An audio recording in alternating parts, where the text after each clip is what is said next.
एक दिन महाप्रभु जगन्नाथ जी बैठे थे तो भगवान के परम भक्त श्री माधवदास जी पहुंचे भीतर, दर्शन कर रहे थे। तो भक्त तो पहचान जाते हैं कि ठाकुर जी का मुख मुरझा रहा है, थोड़े उदास लग रहे हैं। माधवदास जी बोले, जय जय, आज आप इतने उदास क्यों लग रहे हैं? इतने संकट कष्ट में आप क्यों हैं? सब लोग बैठ जाओ, जो भी खड़े हैं सब लोग बैठ जाओ, जहां जगह मिले वहीं बैठ जाओ। माधवदास जी बोले, प्रभु आप इतने हमको कष्ट में क्यों लग रहे हैं?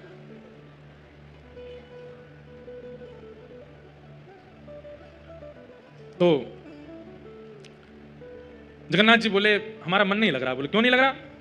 बोले, हम पूरी उड़ीसा में विराजमान तो हो गए, खूब बढ़िया चकाचक यहाँ पे पाते हैं दाल भात महाप्रसाद, लेकिन बचपन में जो हम लीला करते थे वो सब यहाँ नहीं कर पा रहे। बोले, क्या नहीं हो रहा? बोले, चोरी नहीं कर पा रहे हम, चोरी करने का मन हो रहा। माधवदास जी बोले, धीरे बोलो, जगन्नाथ बोलते हैं लोग आपको। क्या बोलते हैं? जगन्नाथ। पूरे विश्व की रक्षा करने वाले को जगन्नाथ कहते हैं। नाथ का मतलब रक्षक। और आप जो यहाँ पे ऐसी अभी चोरी वोरी करने की बात कर रहे हो। ठाकुर जी बोले, भले ही हमारा नाम जगन्नाथ हो गया, ऊपर स्वभाव कैसे छूटे? स्वभाव तो वही है हमारा, बहुत मन हो रहा है चोरी करने का। माधवदास जी बोले, तो फिर चले जाइए, क्यों, किसने रोका आपको? कर आओ चोरी। ठाकुर जी बोले, वो भी तो बात है, अकेले आनंद नहीं आता है, एक आध दो लोग हों साथ में तो सुख मिलता है। माधवदास जी बोले, बगल में सुभद्रा जी और ये बलभद्र जी हैं, इनको ले जाओ। बोले, रहने दो, फिर तो वैसे ठीक है। क्यों? बोले, इनको लेकर के जाऊंगा तो फिर एक तो मुझसे खुद ही नहीं संभाला जाता अपने आप को, इनको क्या संभालूंगा फिर मैं? और बलराम जी हमारे वैसे क्रोधी हैं, चोरी में अगर पकड़े गए तो सीधा सर धड़ से अलग ही कर देंगे, उसका हत्या और हो जाएगी। और बल्कि बलराम जी तो ऐसे हैं, मैंने अगर इनसे कह दे कि चोरी करने जाना है तो पहले तो मुझे ही चार सुनाएंगे, और नेक्स्ट शर्म ना आवे, इतना बड़ा है गो, भगवान बन गो, सब तो आके प्रणाम करें, फिर वो चोरी करना नहीं छोड़ रहा, चार तो मुझे सुनाएंगे। और फिर उसके बाद चोरी करने का मन बना भी दूंगा तो बलभद्र जी बड़ देव हैं, इनको बड़े देवता माना जाता है। ये जगन्नाथ जी यहाँ पे कहते हैं कि जगन्नाथ जी अगर कोई काम पूरा नहीं कर रहे हो तो बलभद्र जी से कह दो, और ऐसा कह के कह दो कि जगन्नाथ जी देख लो हमारी सुन नहीं रहे हैं, दाऊ दादा देख लो ये हमारी बात मान नहीं रहे, आपका काम उसी समय हो जाएगा, तो बड़े देव हैं। बोले, अगर मैंने इनसे कह दी कि मुझे चोरी करनी है तो बलराम जी पूरी जगन्नाथपुरी को बुला लेंगे और सबसे कहेंगे हमारा लाला चोरी करने आएगा, व्यवस्था करो। ऐसी चोरी की क्या, फिर हमको सुख तो मिलेगा नहीं। बेचारे वहां जहां हम चोरी करने जाएंगे सब बेचारे कहेंगे, लाला चोरी कर लो, आ जाओ हमारे घर आ जाओ, चोरी कर लो। दाऊ दादा के हल से इतना डरेंगे सब, हमको सुख नहीं मिलेगा। माधवदास जी बोले, तो फिर अब चोर कहां से लाऊं आपके लिए? किसको लेके आऊं? किसके साथ जाओगे चोरी करने?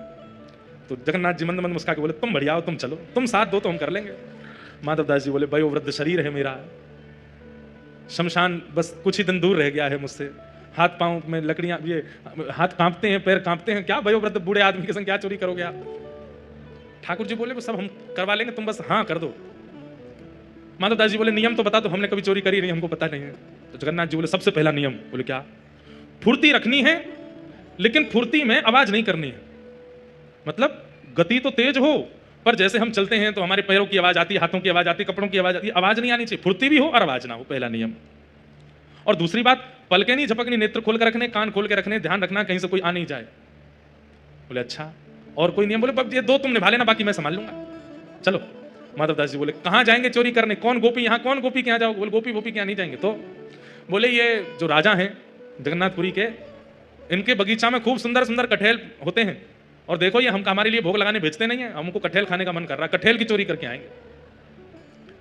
माधवदास जी बोले, इतना सब कुछ करने की क्या आवश्यकता है? हम राजा जी को पत्र भेज देते हैं, कटहल भिजवा देंगे, कल कटहल ही कटहल पाना, आप चोरी करने का। अरे माधवदास, फिर तुम वही बात कर रहे हो, तुम कटहल मंगाओ, चलो कह दो राजा से कल एक कटहल भेजे।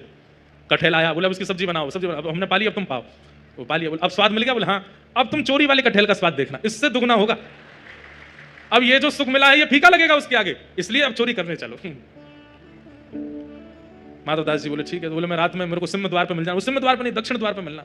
सिंह द्वार पे तो सब खड़े रहते हैं, रात में सोते हैं, सोने नहीं देते, बैठ जाते हैं वहां पे, कई भक्त रात भर नाम कीर्तन करते हैं, सबको पता चल जाएगा मैं निकला हूं। दक्षिण द्वार पे मिलना। दक्षिण द्वार पे माधवदास जी बाहर प्रतीक्षा कर रहे हैं। रात्रि में ठाकुर जी आए, चुपचाप, छोटे से लाला बन गए, बड़े बड़े नेत्र हैं, कारे ठाकुर जी, और सुंदर एक पोशाक अपनी ऐसी धारण करके आए, आंख ही आंख दिख रही है बस। माधवदास जी ने अपने कंधा पे बैठा लिया और यहाँ दोनों हाथ रख करके श्री जगन्नाथ जी जा रहे हैं चोरी करने। राजा के बगीचा में पहुंचे, कहाँ हैं? बोले, देखो वो सामने कटहल का पेड़ है, वहां चलो। पहुंच गए बगीचा में, अंदर अंदर जाकर के जगन्नाथ जी उतर गए नीचे। ठाकुर जी बोले, अब ऊपर चढ़ना पड़ेगा, ऊपर से कटहल तोड़नी पड़ेगी। तो माधवदास जी बोले, कौन से पेड़ पर चढ़ना? अरे धीरे बोलो, कोई सुन लेगा, हम तुमसे पहले ही बोले धीरे बोलना, क्या चिल्ला रहे हो? जैसे ही माधवदास जी बोले इतने में, कौन से पेड़ पर चढ़ना है, तो बगीचे का मालिक उठ गया, बोले मैं बताता हूं कौन से पर चढ़ना, रुको। डंडा लेकर गया, कहां हो तुम? अब जगन्नाथ जी मुख बंद करो, माधव दास जी को छुपा में बोले कि इतना तेज क्यों बोलते हो, पहले ही कहा था आवाज नहीं करनी, देखो आ रहा है, ढूंढ रहा है हमको। छुप के खड़े हो गए, बगीचा में घूम के चला गया, वो उसको नहीं मिले। माधव दास जी बोले अब क्या करना है, बोले देखो पेड़ के ऊपर हम दोनों में से कोई एक चढ़ेगा और नीचे दूसरा ऐसे करके लपकेगा, गिरेगा तो धम आवाज होगी, फिर से आ जाएगा माली। तो माधव दास जी बोले आप तो लाला हो, इतना भारी आपका शरीर है, आप खुद ही धम्म से नहीं गिर जाओ, मैं चढ़ता हूं ऊपर। ठाकुर जी बोले तुम चढ़ो, हम पीताम्बरी करके खड़े, हम ले लेंगे गोद में। ऊपर चढ़ गए माधव दास जी, अब कठेल लेकर के। अब माधव दास जी ऊपर से चिल्ला के पूछ रहे कौन सा दूं, जे वाला की वो वाला। ठाकुर जी बोले मरे खड़ो रहे ऊपर ही। इतने में ही बगीचा वाला बोले मैं बताता हूं कौन सा। ठाकुर जी तो वहां भाज गए। अब ऊपर से माधव दास जी कठेल गिर रहे नीचे धम्म। अरे ये धम्म आवाज आ रही है, आप लपक नहीं रहे क्या? नीचे माली बोला मैं लपकूंगा, आजा नीचे। माधव दास जी नीचे उतर करके आए बेचारे, ठाकुर जी तो भाज गए वहां से।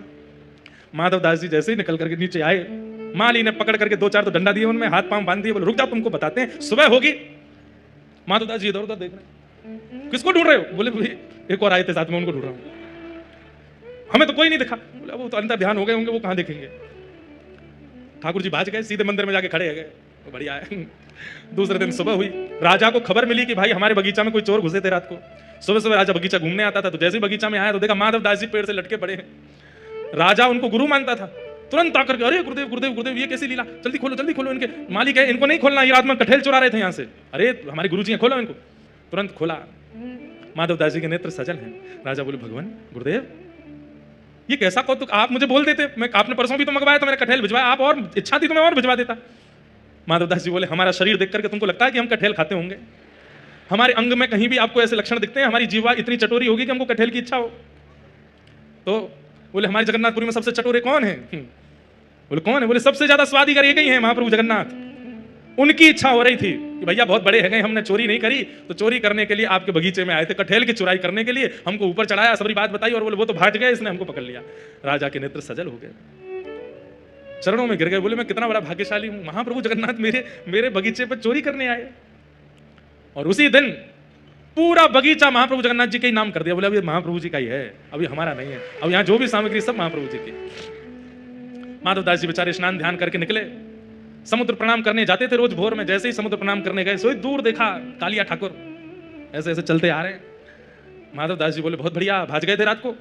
बोले हम तो नहीं भाजे, तुम चिल्ला क्यों रहे थे ऊपर पेड़ पे से? तो बोले तो तुम्हारी इच्छा पूरी हो गई, चोरी करनी है, चोरी करनी है, एक कठेल हाथ नहीं पड़ा आपके। बोले अब क्या करें? बोले चिंता नहीं करो, आप तो भाज गए थे, पर हम देखो रात में पिटे बंधे पूरा बगीचा आपके नाम करवा के आ गए, लो अब जाओ खूब प्रेम से कठेल पाओ। ठाकुर जी बोले माधव मन की मन में ही रह गई। बोले क्या चोरी भाई? नहीं। बोले तुम्हारे हाथ जोड़े हैं, तुम खुद ही देख लेना कब करनी है। तो आज भी जगन्नाथ महाप्रभु की इच्छा पूरी भाई नहीं है चोरी करवे की। है कोई अगर तो करो ऐसी व्यवस्था कि कभी महाप्रभु जी आवे और चोरी कर ले जाएं आपके घर से कच्छू।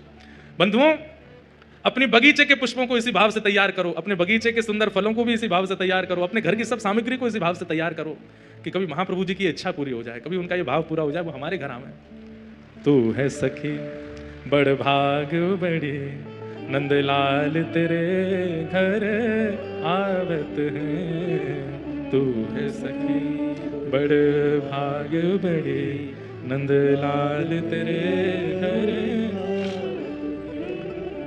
चाहे ठाकुर जी कितनी भी दूर चले जाएं वृंदावन से, पर वृंदावन की स्मृति ठाकुर जी के संग ही रहती है। वृंदावन की लीला ठाकुर जी कहीं नहीं छोड़ते। श्रीनाथ जी चोरी करते हैं, हमारे जगन्नाथ जी चोरी करते हैं, द्वारिकाधीश चोरी करते हैं, बद्रीनाथ भगवान बेचारे वो तो तपस्या में वो कर नहीं रहे, पर करते तो वो भी होंगे, छोड़ नहीं सकते। ऐसे हमारे महाप्रभु जगन्नाथ, कैसा अनुग्रह है ठाकुर जी का अपने भक्तों के ऊपर। कभी कभी हमें लगता है कि आज भी अनुग्रह ठाकुर जी करते हैं, आज भी लीला महाप्रभु जगन्नाथ कर रहे हैं, पर हमें अभी पता नहीं चल रहा है। हमारे जब समय निकल जाएगा तब कोई भक्त की गाथा निकलेगी इस काल के, उसके ऊपर कृपा कर रहे होंगे अभी भी ठाकुर जी।